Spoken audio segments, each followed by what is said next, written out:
ഒരു ചെറിയ ഗ്രാമത്തിൽ വിശന്നു വലയുന്ന രണ്ട് സുഹൃത്തുക്കളുണ്ടായിരുന്നു.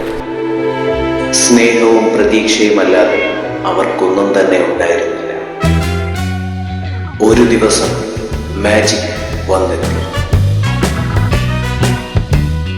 എല്ലാം മാറ്റിമറിക്കാൻ കഴിയുന്നൊരു സമ്മാനം.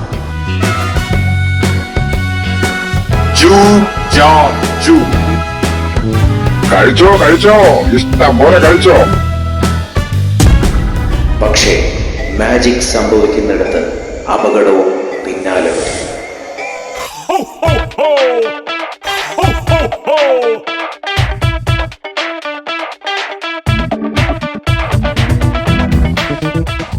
യഥാർത്ഥ മാജിക് നന്മയുള്ള മനസ്സുകളിലാണ്.